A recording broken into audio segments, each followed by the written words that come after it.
The air crackled with tension as 20 young women stood at the edge of Abaya village, their eyes fixed on the distant horizon. For years, they had watched their dreams of love and family wither in a community devoid of eligible men. But today, everything would change. With determination etched on their faces and hope burning in their hearts, they were about to embark on a daring 3-day journey to find the one thing their village couldn't provide: husbands. Amara, a spirited 20-year-old with bright eyes and a determined smile, gathered her friends under the shade of a large baobab tree. "Sisters," she said, her voice filled with resolve, "we cannot wait any longer. It's time we take matters into our own hands." The group of women, ranging from 18 to 25 years old, nodded in agreement.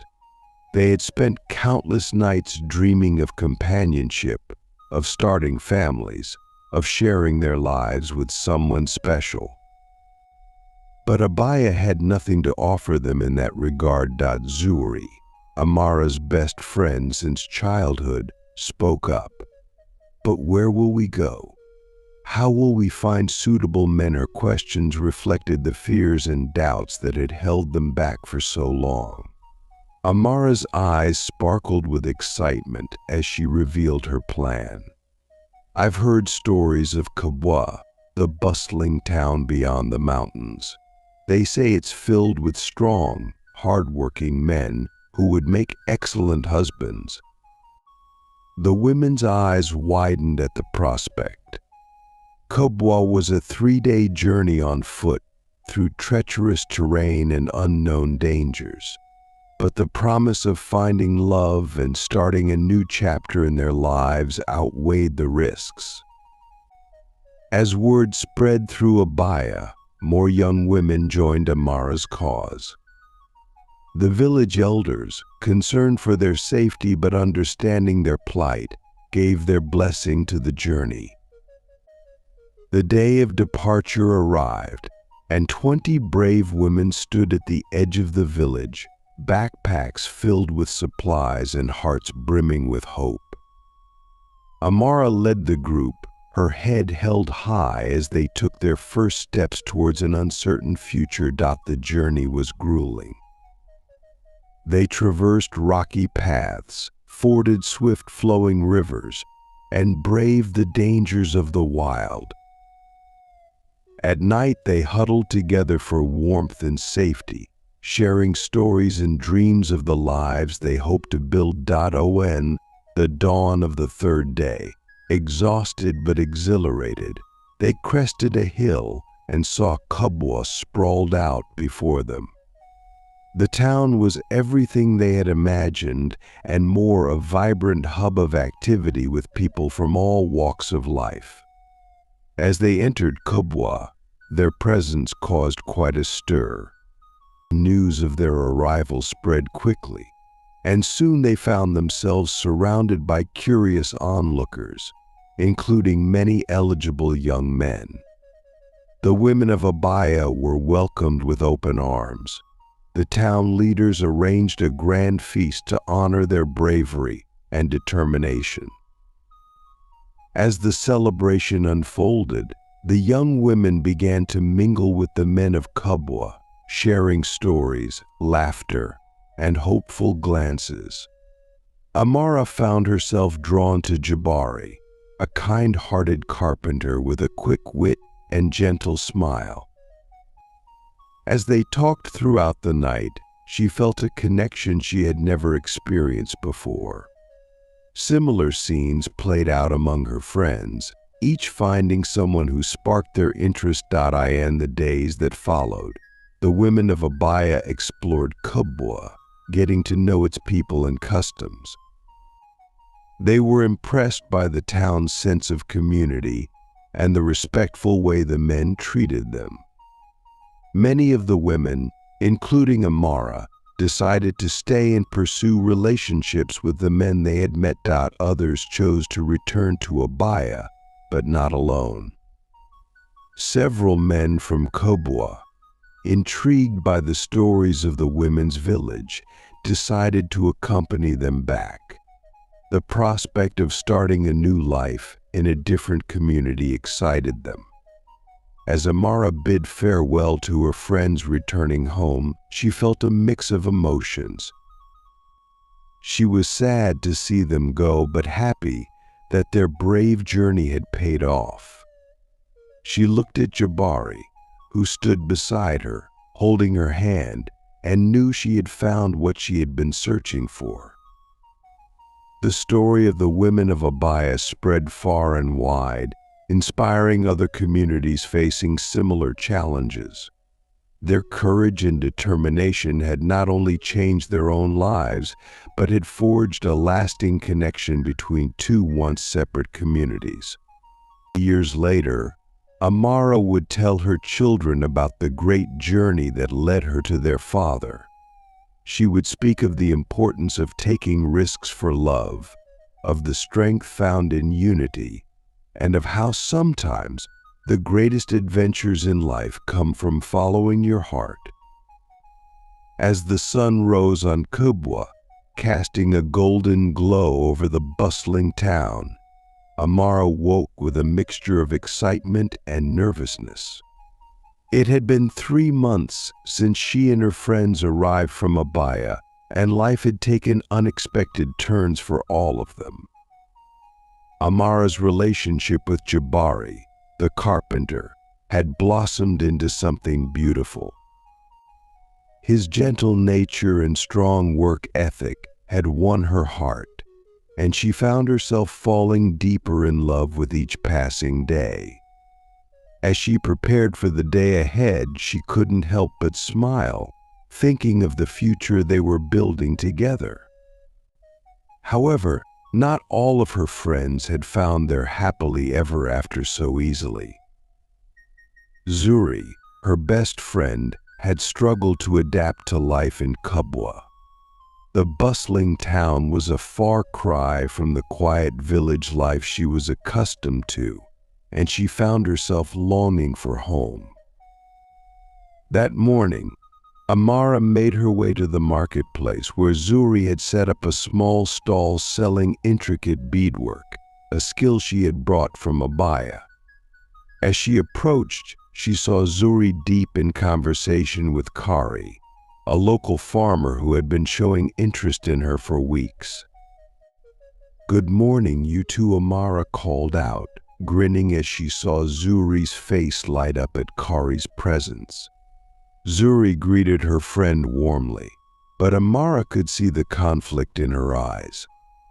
Later, as they shared a quiet moment, Zuri confessed, "I miss home, Amara, but I'm also starting to have feelings for Kari. I don't know what to do." Amara listened patiently, understanding her friend's dilemma. "Perhaps you don't have to choose," she suggested. "Why don't you invite Kari to visit Abaya with you? He might fall in love with our village just as you're falling for him." The idea took root, and soon a group of Kubwa men, including Kari and Jabari, were preparing to journey back to Abaya with some of the women. The excitement was palpable as they set off, the men eager to see the village that had produced such remarkable women. The return journey was filled with laughter and stories as the women regaled their new friends with tales of Abaya. They navigated the same challenging terrain, but this time with the strength of their new companions to aid them. As they crested the final hill and Abaya came into view, emotions ran high. The villagers, having spotted the approaching group, poured out to greet them. Tears of joy were shed as families reunited and introductions were made. The arrival of the men from Kubwa caused quite a stir in Abaya. Those women who had chosen to stay behind now found themselves with new prospects, and the village buzzed with newfound energy. Over the next few weeks, Abaya transformed.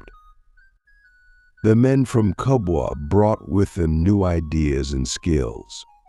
They worked alongside the villagers, helping to improve irrigation systems and introduce new farming techniques.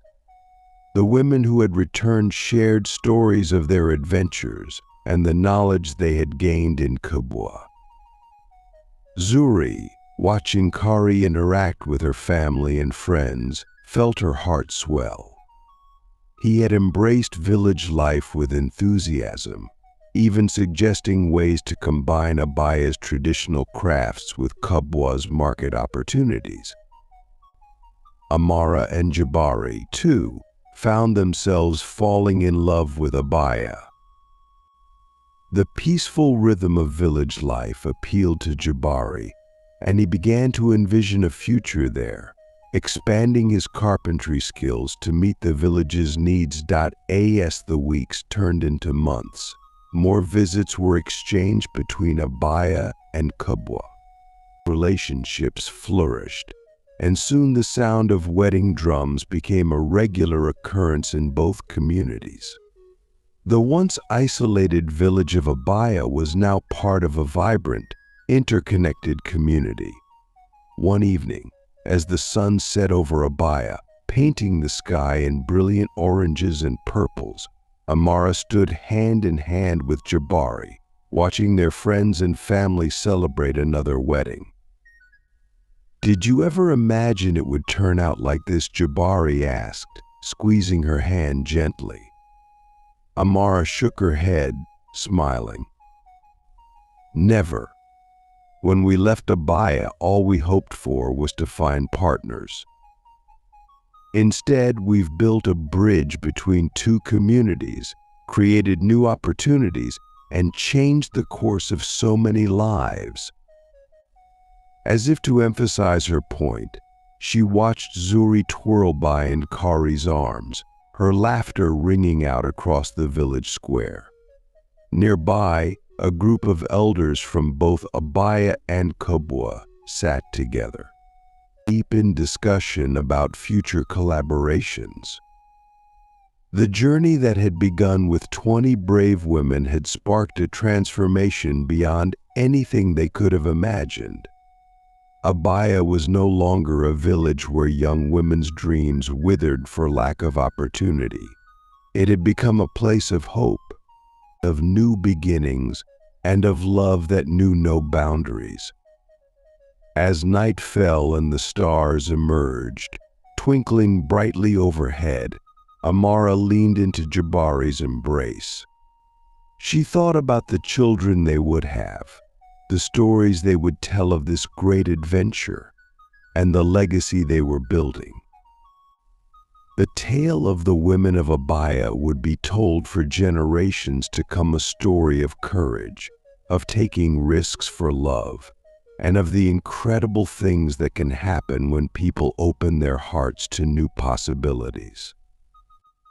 It was a reminder that sometimes the greatest journeys in life are those that lead us not just to love, but to a whole new world of connections and opportunities. As the years passed, the once isolated villages of Abaya and Kubwa flourished into a thriving, interconnected community. The story of the brave women who had bridged the gap between the two settlements became legend, inspiring others to seek connections beyond their borders. 10 years after that fateful journey, Amara stood on the porch of her home, watching her two young children play in the yard. Her daughter, Nie, had inherited her mother's spirited nature, while her son, Jabali, possessed his father's gentle demeanor. Jabari worked nearby, crafting furniture for a new school being built on the outskirts of Abaya. The village had grown significantly, with new houses dotting the landscape and fields stretching further than ever before. The integration of Kubwa's agricultural techniques with Abaya's traditional farming methods had led to bountiful harvests, providing food security and allowing for trade with other communities. Zuri and Kari had settled in Abaya as well, becoming pillars of the community. Zuri's beadwork had evolved into a successful business, with her intricate designs now sought after in markets as far as the capital city. Kari had introduced new crops to the region, diversifying the local diet and economy. As Amara reflected on the changes, she heard the distant sound of drums. A wide smile spread across her face as she remembered what day it was. "Jabari," she called out, "it's time. The caravan will be arriving soon."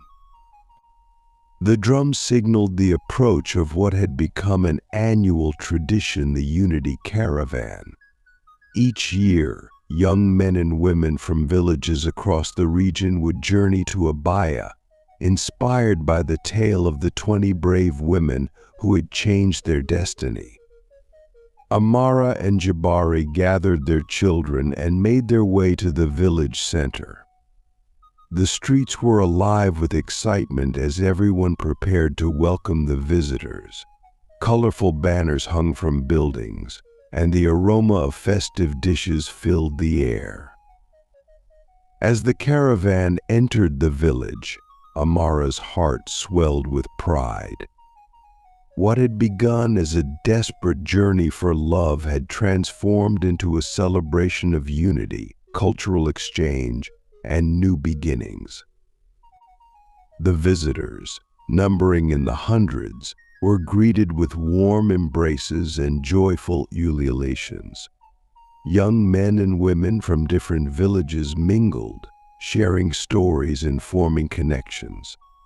Some sought potential partners, while others were more interested in learning new skills or exploring opportunities for trade. Amara watched as Niai and Jabali ran off to play with the children from the caravan, effortlessly bridging cultural gaps in the way only children can. She turned to Jabari, squeezing his hand. "Look at what we've created," she said softly.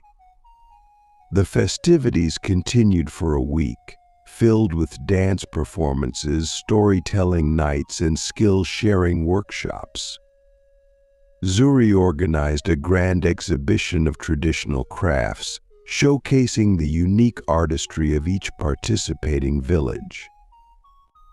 Kari led agricultural seminars, teaching sustainable farming practices that could withstand the changing climate. One evening, as the sun set on another day of celebration, Amara found herself addressing the gathered crowd. Standing on a raised platform, she looked out at the sea of faces, some familiar, many new, all united in this moment. 10 years ago, 20 of us left Abaya, in search of a future we couldn't find here, she began, her voice carrying across the hushed gathering. We were looking for husbands, for love. But what we found was so much more. We discovered the power of reaching out, of taking risks, of building bridges between communities. She paused, her eyes scanning the crowd. Look at us now. Our villages are stronger, our harvests more bountiful, our lives richer in ways we never imagined. But most importantly, we've created a legacy of unity and hope for the next generation. As if on cue, a group of children, including Nia and Jabali, ran through the crowd, laughing and playing without regard for which village they came from. The crowd chuckled, seeing in these children the future they were building. To our visitors, Amara continued, may you find what you're looking for here, be it love, opportunity, or simply new friendships. And when you return to your homes, Carry with you the spirit of unity that we've built here. Let it spread, let it grow, let it transform your communities as it has transformed ours." The crowd erupted in cheers and applause. As Amara stepped down from the platform, she was engulfed in hugs from her old friends, the women who had made that first journey with her. They had all taken different paths in life, some staying in Abaya, others settling in Kubwa, or venturing even further. But the bond they shared remained unbreakable. As the night wore on, Amara found a quiet moment to slip away. She walked to the edge of the village, to the spot where she and her friends had stood a decade ago, preparing to embark on their life-changing journey. The landscape before her had changed, with new roads connecting Abaya to other communities, and the distant lights of neighboring villages twinkling in the darkness. But the stars above remained the same, a constant reminder of the dreams that had driven them forward. Jabari joined her, wrapping an arm around her waist. "What are you thinking about?" he asked softly. Amara leaned into him, her eyes still on the horizon. "I'm thinking about how a single decision can change everything. How 20 young women looking for love ended up transforming not just their lives, but the lives of entire communities." She turned to face him, her eyes shining with unshed tears of joy.